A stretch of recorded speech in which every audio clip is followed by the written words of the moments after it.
Hello friends, आज हम सुनेंगे अमावस्या और पूर्णिमा दो बहनों की कहानी।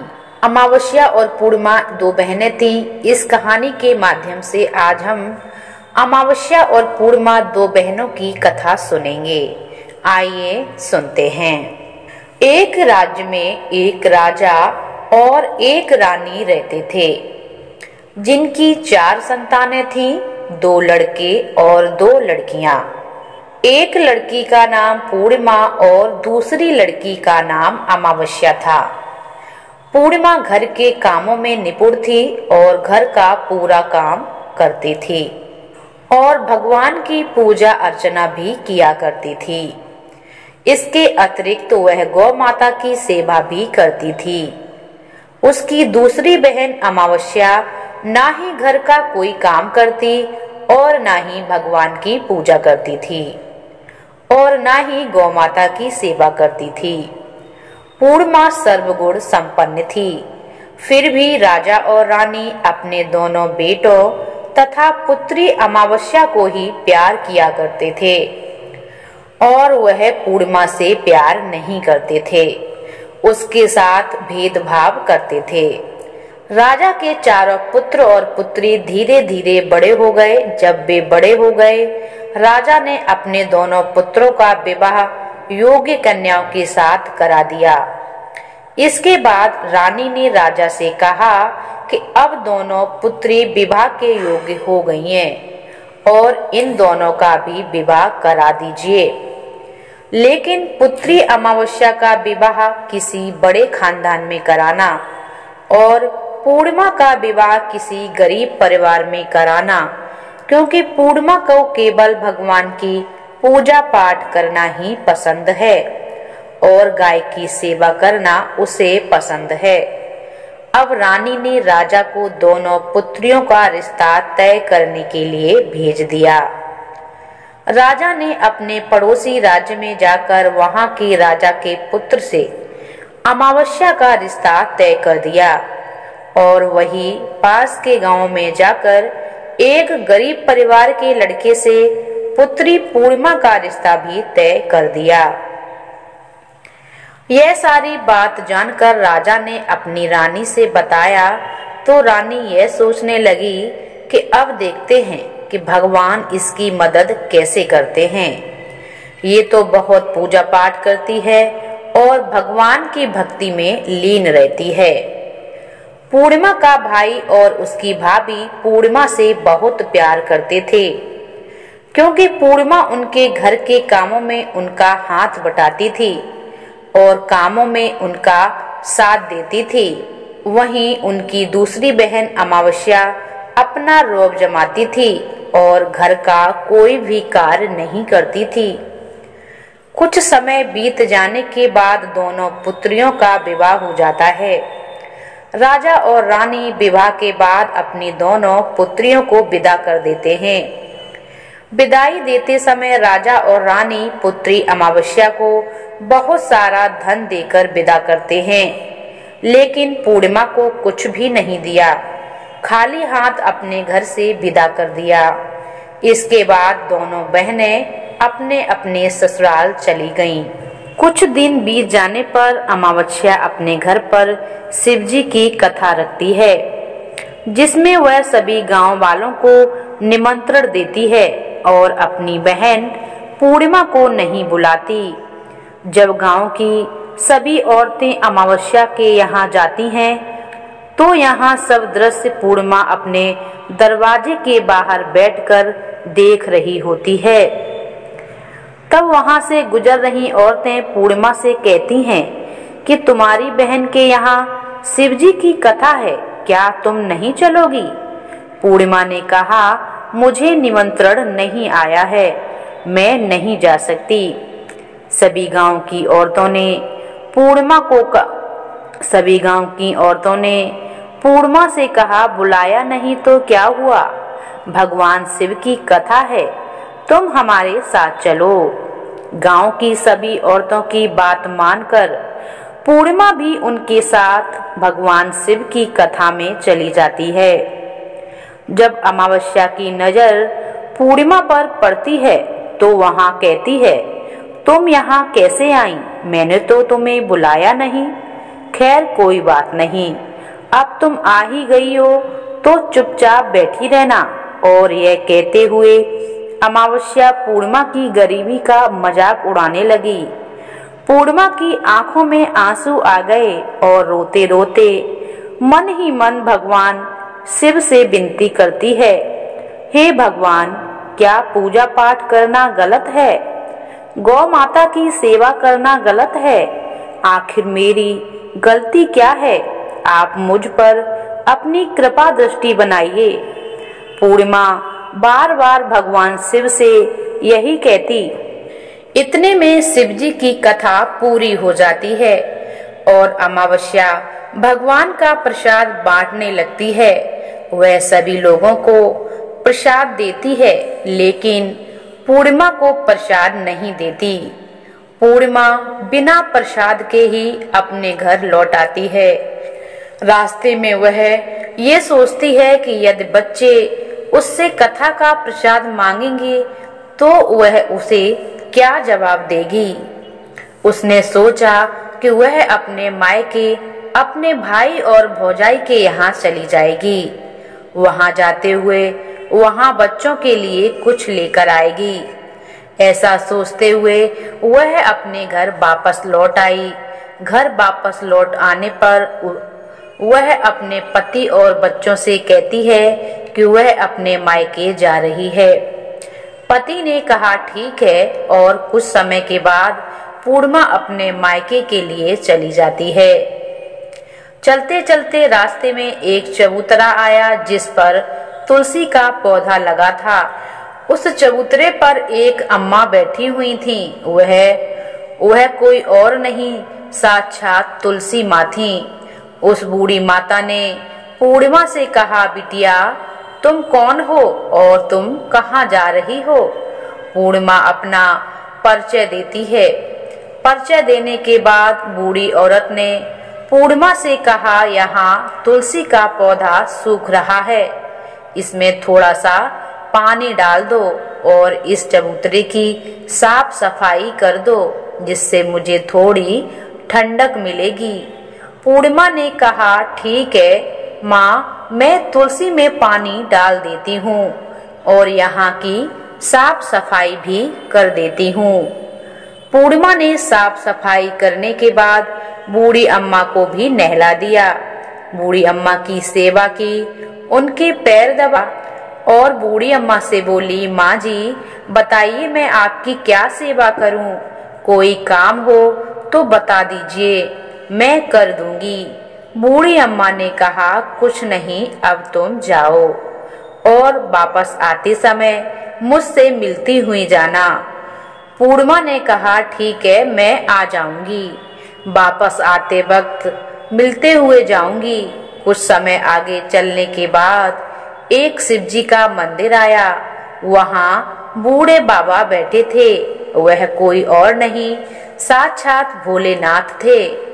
उन्होंने पूर्णिमा से कहा, कहाँ जा रही हो बेटी?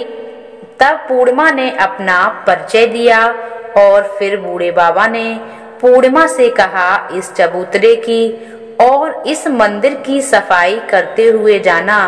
तब पूर्णिमा ने मंदिर की चबूतरे की साफ सफाई की, वहां बैठकर पूजा पाठ की। पूजा पाठ करने के बाद बाबा को भी नहला दिया और उनसे कहा कि बाबा कोई काम हो तो बताइएगा। तब बूढ़े बाबा ने कहा, नहीं बेटी अब तुम जाओ और वापस आते वक्त मुझसे मिलते हुए जाना।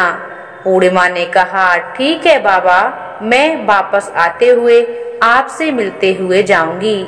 आगे चलते चलते कुछ दूर चलने के बाद पूर्णिमा को काली माता का एक मंदिर दिखाई देता है। मंदिर के बाहर एक बूढ़ी अम्मा चबूतरे पर बैठी थी। बूढ़ी औरत ने पूर्णिमा से कहा, बेटी तुम कहाँ जा रही हो? पूर्णिमा ने उस बूढ़ी अम्मा को अपना परिचय दिया। औरत ने पूर्णिमा से कहा कि यहाँ पर सभी पूजा पाठ करने के लिए आते हैं, लेकिन मंदिर की सफाई करने कोई नहीं आता है, इसलिए तुम मंदिर की और चबूतरे की सफाई कर दो। पूर्णिमा ने कहा ठीक है माताजी, और पूर्णिमा मंदिर की ओर बढ़ी और साफ सफाई करने लगी। साफ सफाई करने के बाद पूजा की, माता को श्रृंगार भी करती है, उस बूढ़ी अम्मा को भी नहला देती है। बूढ़ी अम्मा के पैर भी दबाती है और कहती है सभी काम हो गया है माँ जी, और कोई काम हो तो बताइए। बूढ़ी अम्मा कहती हैं बेटी अब कोई काम नहीं है, तुम जाओ, लेकिन वापस आते वक्त मुझसे मिलते हुए जाना। पूर्णिमा कहती है ठीक है, और वह आगे चली जाती है। चलते चलते एक नदी मिलती है, वहाँ पर भी बूढ़ी अम्मा बैठी थी और वह कहती बेटी तुम कौन हो, कहाँ जा रही हो। पूर्णिमा ने उस बूढ़ी अम्मा को भी अपना परिचय दिया।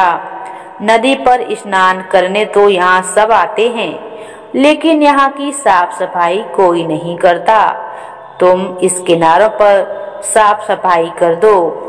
पूर्णिमा कहती है ठीक है माँ जी, वहाँ भी साफ सफाई कर देती हूँ, और उस बूढ़ी अम्मा के पैर भी दबा दिए। कहती है माँ जी और कोई काम हो तो बताइए। बूढ़ी अम्मा बोली कुछ नहीं बेटी, तुम जाओ, लेकिन आते वक्त मुझसे मिलते हुए जाना। वहाँ नाव में बैठकर नदी के दूसरे किनारे पूर्णिमा पहुँच जाती है। नदी के किनारे पूर्णिमा का मायका था। वहाँ पर पूर्णिमा के भाई और भाभी उसे देखकर खुश हो जाते हैं। वे पूर्णिमा की खातिरदारी करते हैं और उससे बहुत सारी बातें करते हैं। कहते हैं कि बच्चों को भी साथ लेकर आती तो बहुत अच्छा होता। अब कुछ समय के बाद पूर्णिमा ने वापस अपने ससुराल जाने को कहा।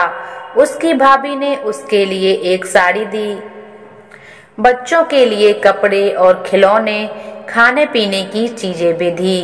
कहा कि तुम बहुत दिनों बाद आती हो। पूर्णिमा की भाभी ने ये थैला पूर्णिमा के हाथों में थमा दिया और कहा कि जाओ और जल्दी वापस आना। इसके बाद पूर्णिमा वहां से अपने ससुराल के लिए रवाना हो जाती है और उसी नदी के किनारे पहुंची। नाव में बैठकर दूसरे किनारे पर उतर गई।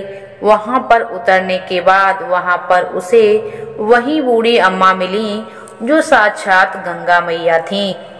उस बूढ़ी अम्मा ने पूर्णिमा को एक थैला दिया और कहा कि इसे तुम अपने घर जाकर खोलना। उसे लेकर पूर्णिमा वहां से चली गई। आगे चलते काली जी का मंदिर मिला। काली का रूप थी। उसने कहा कि बेटी ये थैला लेते हुए जाना, घर जाकर इसे खोलना। पूर्णिमा के पास 3 थैले हो जाते हैं। तीनों थैली लेकर पूर्णिमा आगे बढ़ी। कुछ दूर जाने पर शिवजी का मंदिर आया, जहां बूढ़े बाबा शिवजी के रूप में विराजमान थे। बूढ़े बाबा ने कहा पूर्णिमा तुम वापस आ गई। पूर्णिमा ने कहा बाबा जी मैं वापस आ गई। बूढ़े बाबा ने भी पूर्णिमा को एक थैला दिया। कहा कि इस थैले को घर जाकर ही खोलना। अब पूर्णिमा के पास 4 थैले हो गए। पूर्णिमा के पास 4 थैले हो जाते हैं। 4 थैले ले जाने के लिए पूर्णिमा असमर्थ हो गई। उसने एक पुरानी साड़ी निकाली, उन सभी थैलों का एक गट्ठा बना लिया और सर पर रखकर वहां से रवाना हो गई। कुछ दूर जाने के बाद उसे तुलसी माँ बूढ़ी औरत के रूप में मिलती है और कहती है पूर्णिमा तुम आ गई। पूर्णिमा कहती है माँ जी मैं आ गई। उस बूढ़ी औरत ने भी पूर्णिमा को एक थैला दिया। थैला घर जाकर खोलना। ठीक है माँ जी। पूर्णिमा के पास अब 5 थैले हो जाते हैं। पूर्णिमा वहां से भी रवाना हो जाती है, वापस अपने घर भी पहुंच जाती है। पूर्णिमा ने घर जाकर उन थैलों को खोलकर देखा तो उसमें अच्छे अच्छे कपड़े, खाने पीने की चीजें रखी थी। उन थैलों में गहने भी थे। पूर्णिमा ने कपड़े अपने बच्चे को दे दिए और खाने पीने की चीजें भी बच्चे को दे दी। बच्चे यह सब देखकर बेहद प्रसन्न हुए। जैसे ही पूर्णिमा ने दूसरा थैला खोला, उसे जो गंगा मैया ने दिया था उसमें ढेर सारे जेवरात, जवाहरात, सोना चांदी आदि चीजें भरी थीं। जिसके बाद पूर्णिमा ने तीसरा थैला खोला, उसमें वो थैला उसे काली माता ने दिया था। उसमें बहुत सारा सोना, श्रृंगार का सामान भरा हुआ था। और जो थैला भगवान शिव ने दिया था उसको खोलकर देखा तो उसमें धन संपत्ति भरी हुई है, बहुत सारी खुशियां भरी हुई थी। इसके बाद पूर्णिमा ने पांचवा थैला खोला, देखा तुलसी माँ जी ने उसको दाल, चावल और 7 प्रकार की खाने की चीजें उस थैले में भरी थीं। अब पूर्णिमा के घर में किसी भी चीज की कोई कमी नहीं रही। उसका घर धन्य धान्य से भर गया और परिपूर्ण था। अब पूर्णिमा और उसका परिवार सुखमय जीवन व्यतीत करने लगा। अब पूर्णिमा के मन में विचार आया, क्यों ना शिव जी की कथा कराई जाए। और शिव जी की कथा में एक कार्यक्रम रखा। पूर्णिमा ने गांव के सभी लोगों को निमंत्रण दिया और घर जाकर सभी लोगों को बुलाया।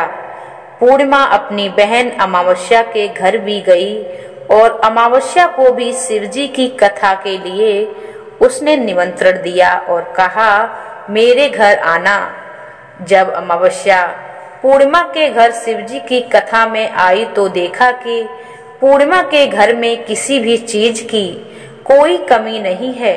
इतना सारा धन देखकर अमावस्या आश्चर्यचकित रह गई। उसने पूर्णिमा से कहा, तुम्हारे घर में इतनी धन और दौलत कहाँ से आई। पूर्णिमा ने कहा, देखो बहन, तुमने शिवजी की कथा में मुझे नहीं बुलाया था, फिर भी मैं आपके यहाँ आई। तुमने मुझे प्रसाद तक नहीं दिया, मेरी गरीबी का मजाक भी बनाया। उसके बाद मैं अपने घर गई और घर आते हुए मन ही मन सोच रही थी कि मायके जाऊंगी और अपने मायके चली गई। पूर्णिमा के मायके जाते समय जो भी घटना हुई वो सारी घटना उसने अमावस्या को बताई। अमावस्या कहती है कि तुम भी मुझे प्रसाद मत देना, मुझे डांट लो। लेकिन पूर्णिमा ने कहा, ये तो भगवान का प्रसाद है, मैं तो सबको दूंगी और तुम्हें भी दूंगी। फिर भी अमावस्या ने प्रसाद नहीं लिया और वह सीधे अपने घर चली गई। घर जाकर उसने अपने बच्चों से कहा, अपने मायके जाने के लिए तैयार हो गई और मायके के लिए निकल गई। उसे भी रास्ते में चलते चलते तुलसी माँ मिली, जो चबूतरे पर माँ के रूप में बैठी थीं। बूढ़ी माँ ने अमावस्या से कहा, बेटी तुम कौन हो और कहाँ जा रही हो। बूढ़ी माँ ने कहा, ये तुलसी का बिड़ला सूख रहा है, आप इसमें पानी दे दीजिए। अमावस्या ने कहा, बुढ़िया तुझे दिखाई नहीं दे रहा मैं कितनी महंगी साड़ी पहनी है, यह गंदी हो जाएगी। ऐसा कहकर वहां से चली जाती है। उसके बाद भगवान शिव जी का मंदिर मिलता है। अमावस्या ने बुढ़िया की एक न मानी। भगवान शंकर का मंदिर मिला, वहां भी यही टालते हुए आगे चली जाती है। इसके बाद अमावस्या जब नाव में बैठने लगी तो उसे नाव में फूलों की जगह कांटे भरे थे, जो कांटे उसके पैरों में चुभ रहे थे। किनारे पर उतरकर वह मायके चली गई। वहां उसे भाभियों ने तथा भाइयों ने देखा तो मन ही मन कहने लगे, काम की ना काज की, 2.5 मन अनाज की अब आ गई तो ठीक है। पूर्णिमा तो हमारे कामों में हाथ बटाती थी। भाई और भाभी ने अमावस्या को खाना बनाया। खाना खा पीकर वो सो जाते हैं। अमावस्या जब सुबह उठी और अपनी भाभियों से कहा कि मैं अपनी ससुराल जा रही हूँ। उन्होंने कहा, ठीक है, जाओ। अमावस्या बोली, पूर्णिमा को तो तुमने एक थैला भर दिया था, क्या मुझे कुछ नहीं दोगी? भाई और भाभी ने कहा, तुम घर जाओ, थैला तुम्हारे घर पहुंच जाएगा। फिर अमावस्या वहां से निकल दी, नदी के किनारे पहुंची। वहां गंगा मैया बूढ़ी औरत का रूप धारण करके बैठी थीं। बूढ़ी माँ ने कहा, आ गई बेटी? उसने कहा, हाँ मैं आ गई। अमावस्या ने कहा, तुमने पूर्णिमा को एक थैला दिया था, मुझे नहीं दोगी क्या? बूढ़ी अम्मा ने कहा, तुम घर जाओ, थैले तुम्हारे घर पहुंच जाएंगे। इसके बाद काली मैया मिली, जिसने भी कहा, तुम बेटी घर जाओ, थैला तुम्हारे घर पहुंच जाएगा। इसके बाद आगे तुलसी माँ मिली, उन्होंने कहा, तुम बेटी घर जाओ, थैला तुम्हारे घर पहुंच जाएगा। अमावस्या अपने घर पहुंच जाती है। आंगन में देखा तो वहां पर 5 थैले पड़े थे। अमावस्या ने मन ही मन सोचा कि अब तो मेरे पास बहुत सारा धन दौलत हो गया। जल्दी जल्दी उसने सभी थैलों को खोला। किसी में मिट्टी थी, किसी में पत्थर, तो किसी में कोयला भरा था, किसी में कंकर भरा था। उसे मायके से भी कुछ नहीं मिला था। इन थैलों में कुछ भी नहीं था। अमावस्या दौड़ती हुई पूर्णिमा के घर जाती है और कहती है, तो तुमको तो इतना सब कुछ मिला, मुझे तो कुछ नहीं मिला, आखिर क्यों? तो पूर्णिमा कहती है कि जब मैं अपने मायके जाती हूँ तो अपनी भाभीियों के साथ उनके कामों में हाथ बटाती हूँ, उनके साथ मिलकर काम कराती हूँ, लेकिन तुम ऐसा नहीं करती, उनकी इज्जत भी नहीं करती हो, इसलिए वह तुम्हें भला क्यों देंगी? इसके बाद तुमने गंगा मैया को ठुकरा दिया, माता काली को भी ठुकराया, भगवान शंकर को भी ठुकरा दिया, इसलिए उन्होंने भी तुम्हें कुछ नहीं दिया। अमावस्या कहती है कि बहन, तुम मुझे माफ कर दो, मैंने तुम पर हमेशा अत्याचार किया है, मुझे कुछ नहीं मिला तो कोई बात नहीं, मैं भी भगवान की भक्ति करूंगी और सब कुछ प्राप्त कर लूंगी, मुझे इन सब चीजों का रहस्य बताओ। तो पूर्णिमा ने कहा, तुम 3 सूत्र का ज्ञान ले लो और उसकी कथा करना। पहले सूत्र में दया मांगना, दूसरे सूत्र में कथा मांगना और तीसरे सूत्र में 108 बार ओम नमः शिवाय का जाप करना। इनको अपने हृदय में बसा लेना। मैंने भी ये 3 सूत्र अपने जीवन में अपनाए थे और सच्चे मन से भगवान की भक्ति पूजा पाठ किया, फिर भगवान ने मुझे ये सब दिया है। तुम्हारे पास जो कुछ भी था वह भी खत्म हो गया। इसके बाद अमावस्या अपने घर गई और भगवान की पूजा पाठ करने लगी। भगवान से उसने माफी मांगी, गौ माता से भी माफी मांगी और गौ माता की सेवा करने लगी। पूजा पाठ में लीन हो गई, गरीबों की मदद करती, दूसरों की मदद करती थी।